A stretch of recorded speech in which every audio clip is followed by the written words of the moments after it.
বাংলাদেশের প্রতি এক রহস্যময় প্রতিক্রিয়ায় ত্রিপুরার রাজ পরিবারের বংশধর প্রদ্যোৎ কিশোর মাণিক্য দেববর্মা বলেছেন যে গোয়া অনেক দূরে হওয়ায় উত্তর পূর্বে একটি সমুদ্র সৈকত প্রয়োজন। প্রদ্যোতের এই বক্তব্য বাংলাদেশের গ্রেটার টিপ্রাল্যান্ড সম্প্রসারণের দাবির মধ্যেই এসেছে। ফেসবুকে প্রদ্যোৎ লিখেছেন, যখন বাংলাদেশের সীমান্তের ওপারে চট্টগ্রাম এবং কক্সবাজারের মতো বিকল্প রয়েছে, তখন উত্তর পূর্বের মানুষ কেন সমুদ্র সৈকতে ছুটি কাটাতে গোয়া বা অন্য কোথাও যাবেন।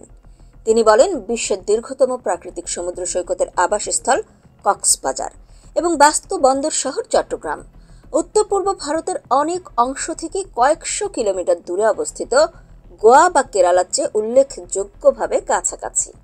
এর আগে প্রদ্যোৎ বলেছিলেন যে বাংলাদেশে বিপুল সংখ্যক ক্ষুদ্র নৃগোষ্ঠী বসবাসের কারণে গ্রেটার টিপ্রাল্যান্ড সম্ভব।